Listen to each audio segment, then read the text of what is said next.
With Project PB in full swing, unsurprisingly to most, one man has been putting up an absolute tear.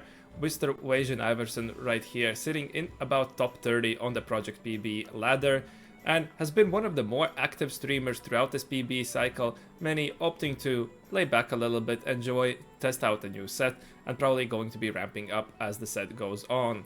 We are playing in a Teemo encounter, which offers us an extra augment reroll, therefore we can definitely be expecting quite strong combinations, particularly if we hit those gold and prismatic tiers to be coming out, so high caps are to be expected. Starting out with the Rakan on the bench and 3 Blossom fielded. Blossom great, especially if you can hit some of those econ charms. Did have a little nod back in the latest of the nerfs, just to balance it out because it was quite strong. We also get dropped double Merkwolf and a Warwick. I know he's been playing around with this Warwick Merkwolf reroll as a possibility. Hasn't seen the best of the results, but perhaps we need to identify our itemization. Our items time is Spear of Shojin, therefore definitely could be leaning either towards Ari for a fast 8 or the Yunar reroll, which is also incredibly strong, therefore opting to hold on to that LeBlanc there and any form of Juggernaut that we can pair. Prismatic Ticket, whenever there is a very strong reroll comp in the game, then this augment is very strong, because you're sacrificing a prismatic worth of econ, especially onto 1, but if you hit and can win out from there, then it's definitely worthwhile. Golden Gamble could offer us a potential to streak, especially if we hit that Radiant item. However, we do not have an upgraded backliner, so it might be a little iffy. Trait Ladder, an augment that I absolutely believe everyone should be using a chance when they have a spot to be clicking on the PBE, just to learn their set a little bit better, and I know Asian loves it. And when he queued up this game, the trades got just recently, I believe the cash outs got readjusted a little bit, so let's see if he's going to be testing out how to play around it. Trade 3, again, considered pretty much as items and direction giving. Same for Worth of Weight, gives you that direction right away that you can be considering. But with Trade 3 you want to be streaking, and the same goes with Worth of Weight. You want to be playing it for a fast 8, fast 9 board by streaking off the 2-star you get. He believes the Trade 3 ladder is just simply going to be still very strong and worthwhile testing out.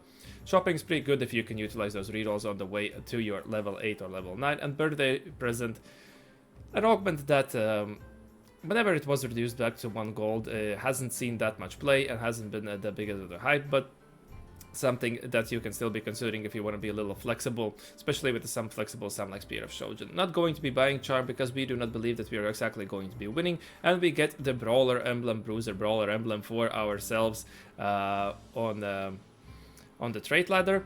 Then the general idea how we wish to be approaching this augment would be by playing around 3 trait units. We can look at what unit might synergize with this Brawler emblem, then we have a 3 trait unit there and try to work our way back there. We also have this Reforger that we probably would want to be holding on because the Brawler emblem can be quite flexible in many of the setups. For example, we could be considering also playing around Elderwood, which has quite a lot of these traits that units that spread out in different kinds of traits, and 3 Elderwood is also a decent splash, and we can pair this with an Alistar. Definitely lots of ways how to approach this augment, and the trick behind it is because there are cash outs at all tiers, you have to be able to identify at which point it's not worthwhile to be investing in more for these cash outs, or where you can be perhaps sacking around to get the cash out and try to pivot to a very strong board by utilizing all the extra resources you've gained. Going to be picking up a Rengar or a Kha'Zix with 3. Theoretically, Kha'Zix should be very strong for this augment if you're able to get him stacking. The issue is getting him stacking, and now also with the Spear of Shojin Slam, right? He's theoretically trait ladder in itself, built in a unit, just with a little bit lower setup. However, if we get like a couple of traits on him, he still could be a worthwhile addition, maybe trying to give us a link together.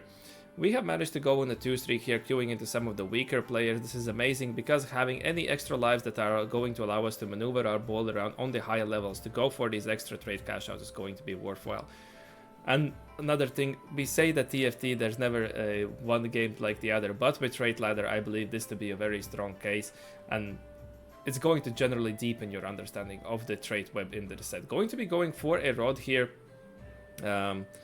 which pretty much signals to me that we are considering possibly leaning on some form of an AP line. Also can be utilized onto the Kha'Zix, however he's going to be an Executioner, so probably JJ is not the strongest slam, but should be completely fine still if we are slamming it for tempo purposes and going to be winning fights. Queuing into Eternal Pact Teemo, theoretically could be something that may be considered with Brobrahu with the art, the Forged in Strength is from the Prismatic Destiny. A bit the Master he held onto his bench is probably going to be considering a possibility of playing into some form of a adapter reroll right there. Tiny Champion Duplicator for free is going to be very nice for ourselves, allows us to immediately pump out that. Yorick 2 we also have a Sivir in shop, but I mean the Spear of Shojin, she is playable. However, it's going to be will be a quite a worthwhile investment. Also considering right there to be reforging the Brawler emblem, because we have perhaps hit some of these upgrades. This is going to be interesting to see how we're going to be stringing the board together, and we are unfortunately not going to be able to close out onto the win streak. 3 wins still on stage 2 with an augment that does not have immediate payback apart from that one emblem. Immediate value is going to be quite worthwhile, and this is going to be our first cash out, just a little bit of an extra gold influx, and we might utilize this PB round as well to just talk about the potential cash outs. Since the augment cash outs just recently got changed, we perhaps do not have the most up-to-date on our at least stats that I was able to look out the cash outs. Therefore, we're going to be having these patch notes with us right here onto the side. Generally, we get a Reforger at 2 trades, some gold and components. Mostly, this is going to be considered as gold and item augments, similar to that Bruiser augment from set 16. But what these patch notes did is that they moved some of the higher cash outs to lower breakpoints. For example, we can see that now this Tactician's item is given a trait rate, which generally should be a lot easier to be achieved.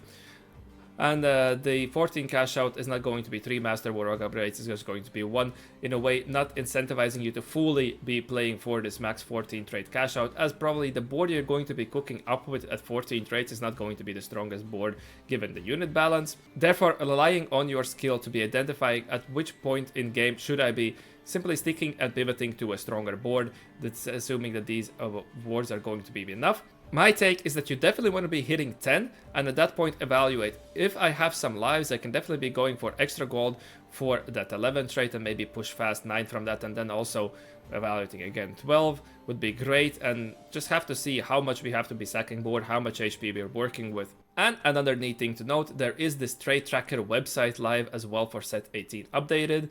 I'm going to be linking it in the description, where you can pretty much put in the emblems you got and for example exclude 5 costs, and it's going to be figuring out a board also on your level, what is going to be activating the most traits for you, that's going to be helping you to be playing around this augment. However, obviously, sometimes in game you're not going to be having all this extra time to be clicking whatever you have, but should give you a general idea around which unit should I be looking to be playing around if I, for example, inserted my Bruiser emblem right here. Going to be dropped a stone plate, have to see if it's going to be worthwhile. Slam into this lobby, he's going to assume that it is, also gives us a tempo slam, leaves this road open for ourselves that we can be still looking to be angling into an AP player. Immediately queue into a Brambleback, if he gets stuck on our account that would be quite good for ourselves.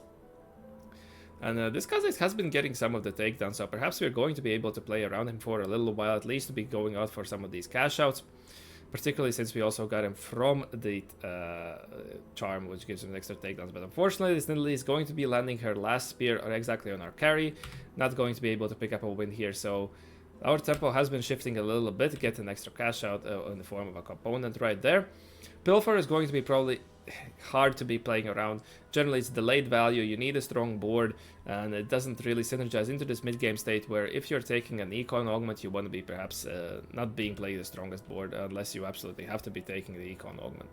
Immediately rerolled also tons of stats there, just a generic combat augment we're not excited about. It seems to be defaulting that gain 21 gold right here, simply saying that with the extra gold we can maybe be pushing these levels a little bit faster. This would pretty much allow us to level 7 and then try to be playing around getting the extra cash outs a little bit earlier on. So because we are on a little bit of timer, how dig we can deep. Seraphim staffs good on something like the pebbles with whenever you have the pebbles mark, could allow him to go infinite a lot easier. Otherwise, not too sure of what other good users are. Should be quite fun. Unrivaled, I do not think we can be sacrificing and staying on level 7 when we are playing around this augment. Otherwise, a fun augment in itself, but hasn't seen as much success because the Kha'Zix has been dominated around that Black Thor emblem, which is going to get reworked. Bonus gift. Now, do we like it better than gain 21 gold? We have those extra 2 digs around there, so we're going to evaluate. He's going to say that yes, do not say anything else. Construct a companion there is an augment that we could have picked up just if we wanted to be looking for something to stabilize around here on that level, on our level well, that would be 6 then, but now we opted to take the econ and level aggressively to level 7, found that Kha'Zix 2 immediately, and going to be just slamming any form of an items on him. Spark, fine, he deals AP damage. Spear of Shojin should allow him to just be absolutely leaping like crazy right here. The issue is that his damage is going to be quite spread. Now, thankfully, works in the matchup like this where we have this big Rammus and not a lot of supporting damage, but in other matchups where there would be a lot of already some perhaps rerollers who have itemized and hit their carries, where there is concentrated damage, he would simply not be dealing with the units fast enough because we do not have that backline support for him. Going to be opting to invest into our charm as well, to be looking to be pushing our tempo just that little bit further. And now we queue. This is the player playing around Blackthorn Emblem, streaking around that trait tree right there. This is still one of the greatest hits. If you do not play around Kha'Zix, there is this Ari variant where you play around her and sacrificing at 6, she's going to be living her. That is also an incredibly strong board to be playing around whenever you get this emblem. And potentially there's even more tech that we just simply haven't exactly found out just yet. But again, this trait is going to be reworked. We do not know exactly in what form of a fashion. But if you want to get some, I don't know, a little bit of an ego boost from free wins onto the PB where nothing really matters, sure, going up for it. Go try it out. It's probably going to be a fun game for you. Going to be picking up a tier as well here. Now we have this park, so I'm wondering what the idea with playing around the tier might be right here. Could transition into a frontline item quite easily though, and we're going to opt to reforge this brawler emblem as we simply haven't found any units to be playing around. We've had this Alistar, but we haven't found a way to truly link it. Get a Ravager emblem, which is going to be pairing with this Diana, activates as Vanguard as well through that Rakan. You can see the worthwhile investment to be holding on to any form of a 3-cost unit, a 3-straight unit that you can be playing around. And looking for these little breakpoints today, especially the 2 pieces that can be splashed in. Activating Executioner because the Kha'Zix has finally evolved as well. And have the Ezreal in shop that could also be maybe looking to be opting to pivot out of this Tree Blossom at some point. Because we have only upgraded units at the bottom. We have the Fiddlesticks that we're holding on, also a unit that is quite easy to link. The issue is he's a little bit narrow in the Flora Fatalis, obviously, because the Soraka is the only one unit that synergizes there. But at least she's an Executioner. So you have to be making these kind of maps in your head of what units you can be playing around. It seems that he's looking to see if way he can be going for something like a level 8 board, I would assume maybe. He can be looking to play around. This is where the site like that before is going to be quite valuable. And also, yeah, bonus gift here is just simply just now realized that obviously with all these extra orbs that we are going to be getting cashing out from the trade ladder, they have the potential to proc us another gray orb. This was an amazing spot that I missed in a moment by Wasian right there. Generally, I'm thinking of something like the charms that they themselves can obviously drop you in orbs, and these are going to be synergized, except like get all 5 costs that comes in an orb, and you have a million orbs, and you have a chance to getting all these extra bonus gifts. But with this cash out, it's also going to be quite strong. So let's see how they're going to be balancing this augment. This is perhaps why I like it a little bit better on tier 1 in some cases, because you have the possibility to be gunning for something even like the Mist Connections that has, I believe, a potential to proc you another gray orb. Now getting another cash out. This is our 5-cost cash out. We see that a Loon right there. So probably would be wanting to activate Lunar in some form of way through. That Elder Dragon taking up 2 trade spots is quite bad in this kind of a scenario, in my opinion. I'm not exactly sure if we can be playing around this Gnar. Also seeing how much gold we have, and we are level 850 at the moment. Exclusive customization would just be a generic item augment, and I believe since we're going to be playing quite a lot around units, we could still be utilizing item augments. And Swordsmith right here is generally going to be quite strong of an option. We are though lacking a little bit on the frontline item, so we probably would want this glove to transition to something like a Steadfast. Cybernetic Uplink, if we are getting a lot of these item cash outs, also is not a bad value in our spot. Generally it's going to be valuing the mana. Glass Cannon, great particularly into the AP caster comp, so whenever bypasses due to the necessity to be making something like the Striker's for damage amp. Malicious Metallization, are we going to really be able to stabilize hard enough? I am not sure, and we have that HP lead, so we probably would be wanting to look to maybe push level 9 from here. So defaulting that Swordsmith in this spot makes a lot of sense to me. Pixies, we're not going to be exactly indicating heavily on Pixies. Challengers, Grace, better going to be in your melee comps. We are not exactly set in our fully the direction just yet. Swordsman is just a lot of value. Do we get the GA here? So, I mean, it should be fine for Kazakh. It's going to be going very fast. 9 right here. Seeing that allows us to slot in another trait, it seems. And we're going to be just moving our items a little bit around, making that, getting that Edge of Night onto the Kazakhs. That should keep him alive. If we can pick up any win at this point, it's going to be immense value for ourselves, and it definitely seems that we're able to do so by this super fast 9, considering we only have one true econ augment, and we went to go for that very aggressive level 7 instead of greeding gold, and didn't particularly strong streak as much. Now we gain our Tactician's crown, so that is going to be our 10 trade breakpoint. And obviously something like a combat augment, perhaps like Bronze for Life, could evaluate some of these a little wonkier setups a little bit further, but I've heard the feedback that it hasn't exactly worked out. But then again, the feedback generally has been that a lot of players have had tough time playing around this augment, so it's spectacular to see how Wasian is able to make this easy work for him. But we are now at 13 out of 11 trades as well by fitting into this Alloon. We definitely have the potential to be capping extremely high right here. Now, at what point we are saying that this is going to be stable enough of a board for ourselves that we can't just be starting to econ back up. Alloon obviously needs some supporting damage, and particularly stall, and our itemized tank still is this Rakan too, which has served us a long way, but should probably be swapped out now. We have this Lilia pair, so something like that could be considered. Maybe this is the time that we are now seeing these 5 costs to be saying, alright, we are going to be starting to drop out of chasing more traits and just trying to pivot to a stronger board. Didn't exactly get the item swap off, probably wanted to move off the... Could have moved off the adaptive helmet and just make that steadfast if we wanted to. But now that we lost... we've done it around later, it has to be... we have to see how it is. The moon comes down and does actually eliminate all the backline carriers because they were tagged by the Kazakhs. That is a huge win for ourselves. And... it seems that the cash outs, you have to be investing around for them to be coming out, because we had those 13 trades just there before. We had 13 out of 11, and this is a great thing to be noting here, that when we cashed out the 12 on the round before, and now only cash out the 13 by having to by playing the same board, unless I missed some last second swap. But definitely looks like you need to be investing another round. Now our econ situation, we're holding on to a lot of these units on these pairs. Maokai probably we want to be slotting in as soon as possible as well to get him started stacking. Going to be taking a... Well, the Kazakhs is on the backline, got it onto the Ash, and has baited, seems to baited the ult right there, but the Rammus has that Ravager of like, has that Bramble Vest right there, so Rammus 3 is going to be cleaning ourselves up. Still not the worst case to be taking only a single unit loss right here. Also, looks as a unit is something you can definitely be playing around as a potential for this trait ladder, because simply anything that provides extra traits is going to be good. And if I'm not mistaken, this augment is banned in Emblem Ensemble, so you cannot go for that incredible high roll right there. Maybe if you had seen something like the Inferno locks, perhaps we could have gone for another cash out right here.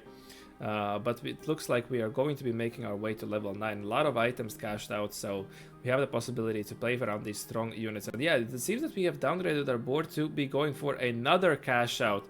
And I believe this is the last breakpoint. This 14 is going to give us that masterwork upgrade as well. And we had the lives through this extra early tempo plays that has allowed us to be playing for this kind of a fashion. So it seems that still, despite being only with one, with immediate payoff being only that one emblem, you want to be ideally clicking this in a little bit of a stronger spot. And then trying to utilize the extra lives to go for these cash outs. Now going to that level 9, swapping out our board to our strongest units. Find that primal lux that we're going to be immediately fitting in. It's another, just a nice bonus generally as a lux. Still, you can see how expensive these transition turns are. Did not really hit that much, but we found the Alloon 2 at least. But is our tank still this... I think we will be transitioning to Taric, right? But I think our tank is still this Rakan 2, has served us all the way from 2-1 to 5-2, an extremely action-heavy turn, so we didn't get it all off. Opted to go for a Reforger onto that Ravager emblem, as it simply does not fit our board, and find a Spellweaver, which should be quite strong, since we are playing around Spellweavers here. Maybe we can find a way to be slotting in 4 Spellweavers, or perhaps dropping this Fiddlesticks here, but we have 2 Flora Fatalis, so perhaps maybe not. Finally transition to the Taric and Lilia duo, still opting to keep the Rakan around. So we have some kind of a flex spot that we could be playing around for around something. Do not need to be focusing onto the trades really anymore, as we have gotten all our cash outs. So it looks like he might be going for another Spellweaver. Picked up that Ari that we had in shop immediately right there.